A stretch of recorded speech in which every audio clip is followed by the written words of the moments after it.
के पार करबे दाई का एला पावर करहूं देखबे गोने ना तिकत घलोग लेते ले कसन तो करहूं तो तोला बोहा के ले जही त हम कैसे करबे कैसे करूं तुम तो नहीं जाना से दिला बांधेला नहीं सकत तुम सरकार कर ही के हमन करबो तो सरकार ला तुम दो करहो हां के साल हो गए दाई तोला मैं जानत नहीं हम नहीं जानत का काय सगा नहीं तम सगा कुमारे कमारो हाँ तो अभी कहाँ जा रहे हो अभी मोनत जाती मनपुर तिमनपुर के रहे हाँ अच्छा बाजार भी जा रहे हो बाजार बाजार नहीं देखने देख जात नहीं दे जंदी जरंडी? बड़ा पाला जंदी अच्छा ना केला नाक थन अति कति पार कथ अति कति काय करूं कैसा ये विकसित भारत और कैसे अंतिम व्यक्ति तक विकास, इसकी जीता जागता सबूत हम आपको दिखा रहे हैं कि ये देख सकते हैं कि ये नदी जो है पैरी नदी है, जो लगभग बारिश के दिनों में, शुरुआत के बारिश के दिनों में अंतिम बारिश तक ऐसी ही भरी रहती है।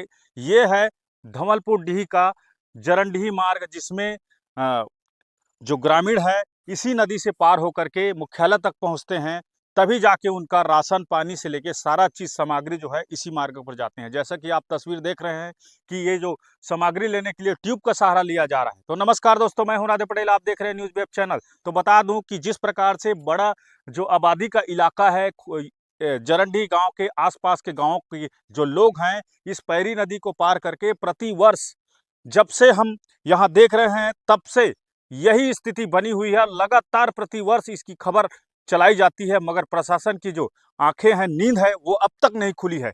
इसी मार्ग पर पीएमजीएसवाई द्वारा सड़क तो पुल तक बना दिया गया है, पुल से गांव तक सड़क बना दिया गया है, मगर इस नदी पर पुल बनाने की जो नीयत है वो सरकार की नहीं होने के कारण जो यहाँ जो ग्रामीण जो भुगत रहे हैं, उसी स्थिति को आप तस्वीर में देख सकते हैं कि कैसे राशन सामग्री को ट्यूब के सहारे से लिया जाता है और प्रतिदिन ऐसी स्थिति होती है। और यहाँ के जो स्कूली बच्चे हैं इसी खतरे की नदी को पार करके धवलपुर डीह गांव में आते हैं।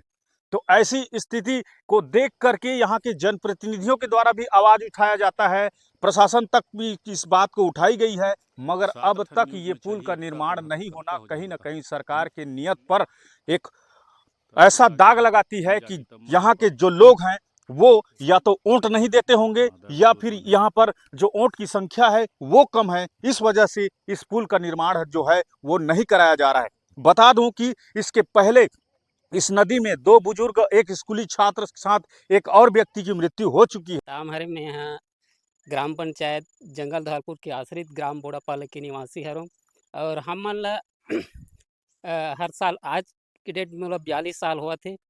42 साल में इस तरह से हम मन आना जाना करथन, जेमें हम मन शासन प्रशासन ला कम से कम 40 वर्ष से मैं हमार गांव की ओर से प्रयास करते हैं पुल निर्माण के लिए।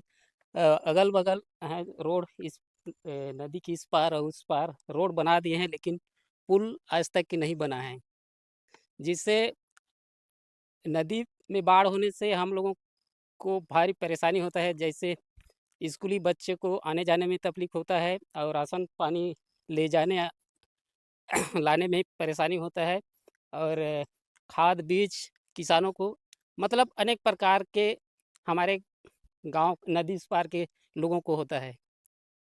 प्रशासन से यही मांग कर रहे हैं कि जल्द से जल्द है तो ये बांकरी पैरी नदी पर पुल निर्माण करने की कष्ट करें, क्योंकि और लगातार इसी बहाव में चलते अब क्या करेंगे ग्रामीण, जब उनको राशन की जरूरत पड़ती है, उनको खाद्यान्न सामग्री की जरूरत पड़ती है, तो उनको मुख्यालय आना जरूरी हो जाता है। कहाँ रहते हैं? बोड़ापाल।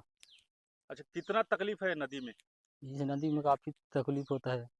कितना साल हो गया? मैं तो बचपन से पहले हमारे दादा दादी से उस समय से यहाँ पुल निर्माण की मांग करते आ रहे हैं, लेकिन अभी तक शासन प्रशासन इस पर ध्यान नहीं दे रहे हैं।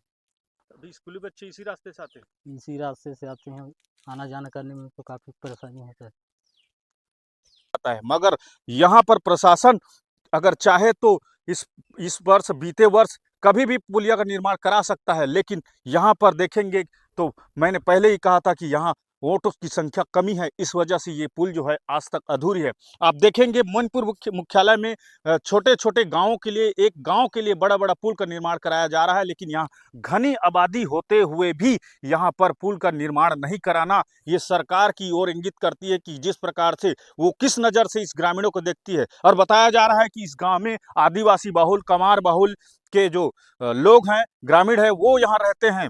और अभी ये जो प्राथमिक शाला जो जरंडी में है, इसी मार्ग से जो शिक्षक है वो पढ़ाने जाते हैं, आंगनबाड़ी की सहायिका जो है इसी मार्ग से पढ़ाने के लिए जाते हैं, लेकिन ज़्यादा बाढ़ होता है तो उनकी शिक्षा भी बाधित होती है।